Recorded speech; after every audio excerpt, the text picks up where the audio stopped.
नमस्कार मित्रांनो, इंस्टाग्रामची रील्स बघून जवळपास आपल्याकडं 200 ते 300 किलोमीटरवरनं गाडी आली होती. गाडीमध्ये हेडचा प्रॉब्लेम होता. हेड गॅस्केटचं काम केलेलं आहे, त्याचबरोबर सस्पेन्शनचं काम केलेलं आहे आणि डीप सर्व्हिस केलेलं आहे. संपूर्ण गाडीचं काम झालेलं आहे. गाडी एकदम माझ्या साईड नंतर ओके झाली. आता सरांना विचारू ॲक्च्युअली कसं झालं. माझं नाव प्रथमेश पाल, मी नाशिकला राहतो.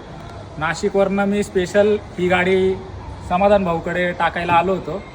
मी यांची रील्स वगैरे खूप पहिल्यापासून फॉलो करतो. तर म्हटलं एकदा दुसरीकडे गाड्या टाकतो, तर एवढं काही खास मला जमलं नाही गाडी काही चांगली करता.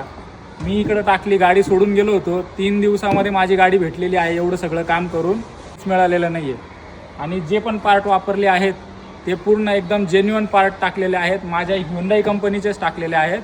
जे OEMमधनं घेतात ते प्रॉपर ते दाखवतात, कोणता पार्ट गेलेला आहे, काय गेलेलं आहे, सगळं आपल्याला देतात. आणि यांची सर्व्हिस एकदम बेस्ट आणि सगळ्यात मस्त आहे. मी सगळ्यांना रिकमेंड करेल का तुम्ही एकदा या, तुमची गाडी इकडे टाका. शिवरुद्रा कार्स एकदम बेस्ट आहे.